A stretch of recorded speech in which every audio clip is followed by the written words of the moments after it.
नमस्कार साथियों, रैंडम ज्ञान में एक बार फिर आपका स्वागत है। आज मैं आपके लिए एक ऐसा एक्सेल का टूल लेके आया हूँ जो कि एक बहुत ही इसेंशियल टूल है, जिसकी मदद से सिर्फ एक ही क्लिक के जरिए आप अपने रॉ डेटा की बिल्कुल ही सूरत बदल सकते हैं। जी हाँ, चाहे वो फॉर्मेटिंग हो या कोई कैलकुलेशन हो जो रिपीटेडली आप किसी ग्रुप ऑफ डेटा में कर रहे हो, तो इस मैक्रोस के ज़रिए आप उसी चीज़ को बिना बार बार रिपीट करे सिर्फ एक बटन के थ्रू एग्जीक्यूट कर सकते हो। इंटरेस्टिंग साउंड कर रहा होगा, राइट? आपको कुछ नहीं करना है, आपको बस रिलैक्स होकर बैठना है और एक्सेल को अपना काम करने देना है। दोस्तों, जैसा कि पिक्चर देखते वक्त हम करते हैं ना, स्नैक्स हमारे चलते रहते हैं, बर्गर खाते रहते हैं, कभी फ्राइज चलती है, कभी कुछ चलता है और हम अपनी मूवी को एंजॉय करते हैं। तो वैसे ही यहाँ पे आपको एक्सेल में जो मूवी चल रही होगी, जिस हिसाब से आपका डेटा चेंज हो रहा होगा, उसको देखना है, एंजॉय करना है और एक्सेल को अपना काम करने देना है। It's really a boon for lazy people. Let's get excited all of us and सीखते हैं इस मैक्रोस को कि कैसे हम जो भी चीज़ मैंने आपको बताई उसे कर पाएंगे। दोस्तों, मैक्रोस यूज़ करने के लिए विजुअल बेसिक आना बहुत ज़्यादा ज़रूरी है। जी हाँ, थोड़ा सा ट्रिकी लग रही होगी मेरी ये बात, बट आपको टेंशन लेने की बिल्कुल भी ज़रूरत नहीं है। हम विजुअल बेसिक को बिल्कुल भी यूज़ नहीं करने वाले हैं। हम एक ऐसी मेथड यूज़ करेंगे मैक्रोस क्रिएट करने के लिए जिससे जो भी उसकी बैक एंड कमांड्स हैं ऑटोमेटिकली क्रिएट हो जाएंगी। जी हाँ, बहुत ही हाई एंड मैक्रोस आप यूज़ कर पाओगे बिना विजुअल बेसिक यूज़ करें। तो ज़्यादा टाइम वेस्ट नहीं करेंगे और चलते हैं how to do this by learning it with one example. तो दोस्तों, जैसा कि आप देख पा रहे हो, ये एक रॉ डेटा है जिसके साथ हम कुछ फॉर्मेटिंग करेंगे, कुछ चेंजेस करेंगे एंड यूजिंग मैक्रोज हम वही सारी चीज़ एक दूसरी डॉक्यूमेंट में करके देखेंगे यूजिंग जस्ट वन क्लिक। तो दोस्तों, जैसा मैंने आपको बताया था कि हम विजुअल बेसिक का यूज़ नहीं करने वाले हैं, हम एक ट्रिक का यूज़ करने वाले हैं मैक्रोज बनाने के लिए। अब वो हम कैसे करेंगे? सबसे पहले आप जाइए व्यू में। व्यू में आप देख पा रहे होंगे यहाँ पे आपको मैक्रोज दिख रहा है। तो हमें क्या करना है? इसमें क्लिक करना है और हमारे मैक्रो को रिकॉर्ड करना है। इसको कोई भी नाम दे देते हैं। चलिए, इसका नाम मैक्रो वन ही छोड़ देते हैं।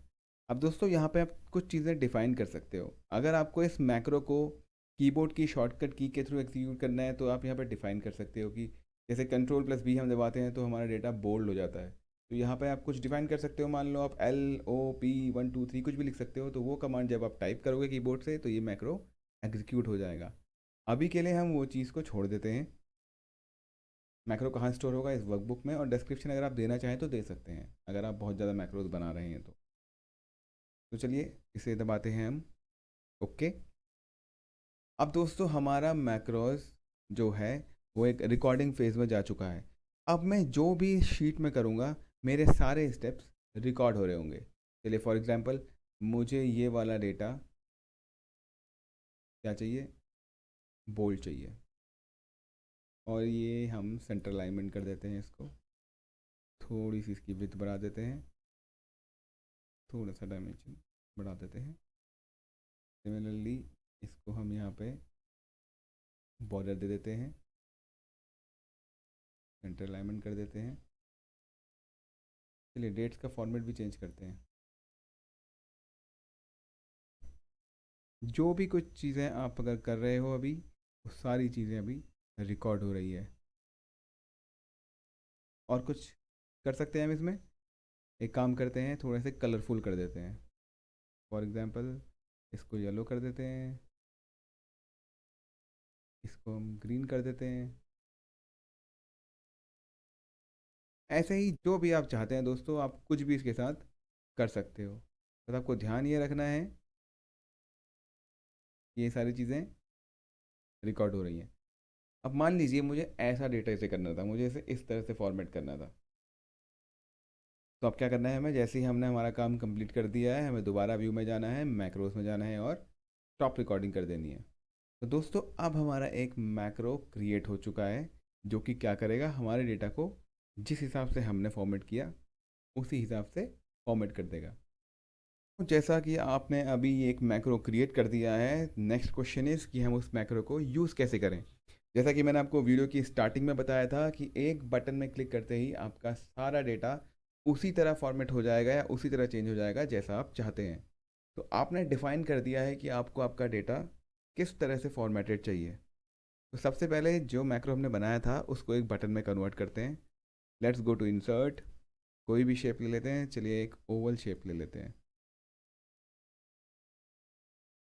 यहाँ इसे बना दीजिए।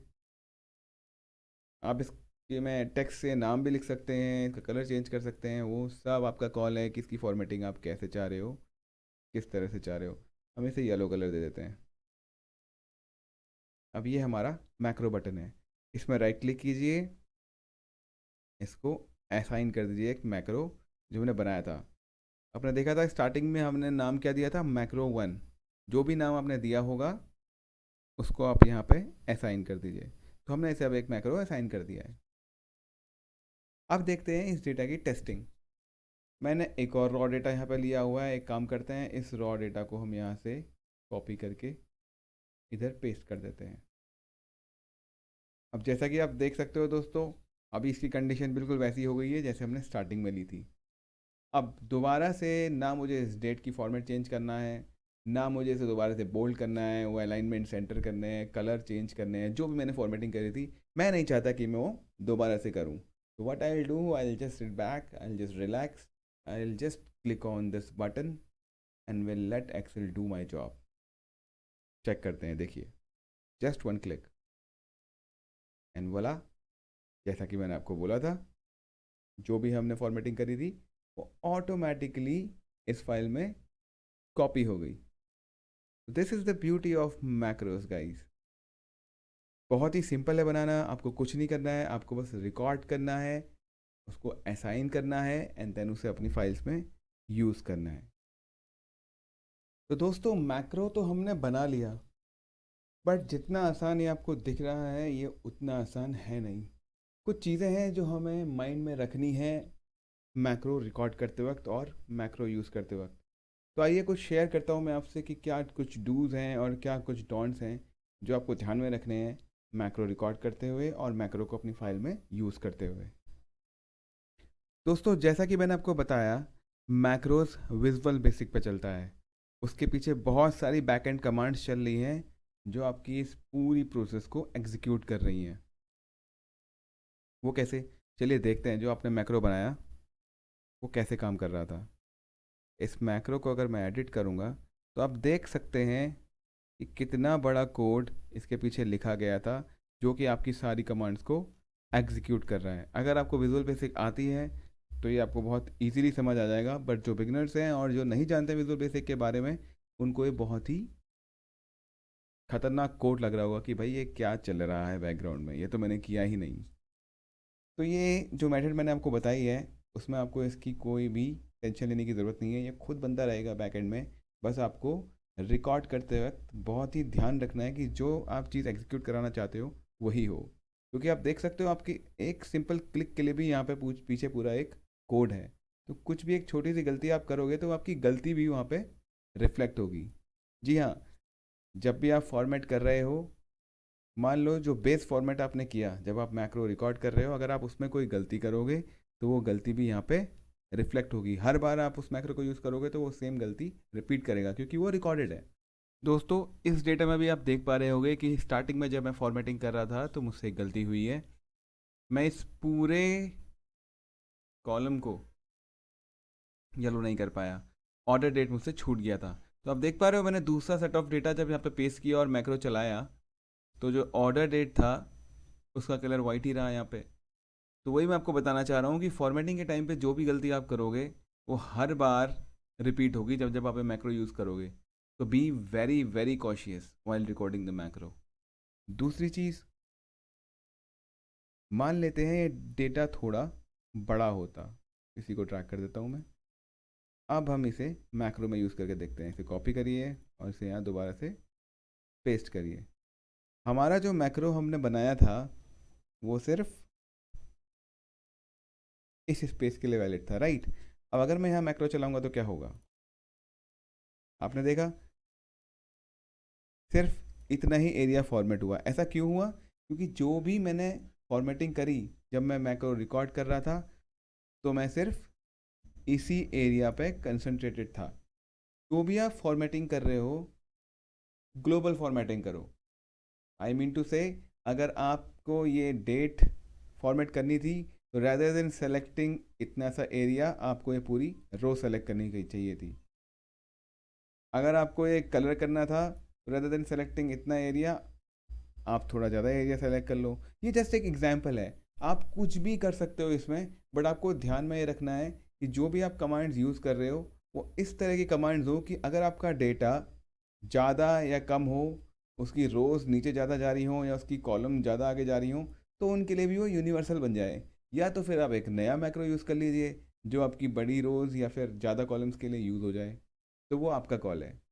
बट ये चीज़ ध्यान में रखनी है कि जो एरिया स्पेसिफिक कमांड्स आप रिकॉर्डिंग के टाइम यूज़ करोगे वही रिपीट होंगी। एक्सेल खुद से दिमाग नहीं लगाएगा, ऐसा नहीं करेगा कि आपने 10 लाइन के लिए फॉर्मेटिंग करी है और आप 20 लाइन उसको दे रहे हो और वो 20 लाइन में आपकी फॉर्मेटिंग को रिपीट नहीं कर रहा मैक्रो दबाने में। तो उसमें कंफ्यूज नहीं होना है और ना ही टेंशन लेनी है। अगर आपका डेटा ज़्यादा बड़ा है तो आप उसको उसी हिसाब से फॉर्मेट कीजिए। एक फाइनल चीज़ जो दोस्तों आपको ध्यान रखनी है वो ये है कि जब भी आप कोई ऐसी एक्सेल फाइल यूज़ कर रहे हो जिसमें आप मैक्रोज डाल रहे हो, तो उस फाइल को जब आप सेव करोगे तो आपको क्या देखना है, आपको इसे एक्सेल मैक्रो इनेबल्ड वर्कबुक के नाम से सेव करना है, तभी आपके मैक्रोज रन होंगे। तो ये चीज़ का आपको ध्यान रखना है, बहुत इंपॉर्टेंट है। तो दोस्तों इसी के साथ ये वीडियो के भी एंड पे हम पहुंच रहे हैं। पसंद आई है ये वीडियो आपको तो ज़रूर इसे लाइक करें, शेयर करें, चैनल को सब्सक्राइब करें, बेल आइकन दबाएं ताकि कोई नई वीडियो जब मैं रिलीज़ करूं तो उसकी नोटिफिकेशन आपके पास सबसे पहले पहुंचे। चलिए एक और बार फाइनल टाइम यूज़ करके देखते हैं इस मैक्रो को। रॉ डेटा लो, पेस्ट करो, click on the macro and done. तो ये तो बहुत बेसिक चीज़ थी दोस्तों। आप बहुत ही कॉम्प्लेक्स कमांड्स को भी रिकॉर्ड कर सकते हो और मैक्रो के थ्रू उनको अपने दूसरे डेटा में यूज़ कर सकते हो। तो काफ़ी टाइम सेविंग हो जाती है ये चीज़ें जब आप कोई बड़े डेटा पे काम कर रहे हो और रेपिटिव काम हो रहा है, आपका बहुत ही ज़्यादा रिडंडेंट वर्क हो रहा है। तो कुछ मत करिए, उसको रिकॉर्ड कर लीजिए, एक मैक्रो बना लीजिए और उसी मैक्रो को बार बार यूज़ करते रहिए। आपके 10 मिनट 1 सेकंड में कन्वर्ट हो जाएंगे। तो इस वीडियो में बस इतना ही दोस्तों, अब आपसे विदा लेना चाहूँगा। थैंक यू, ऐसे ही सपोर्ट करते रहिए और इस चैनल को सक्सेसफुल बनाने में मेरी हेल्प करते रहिए। Will be back with more video soon दोस्तों। Bye bye.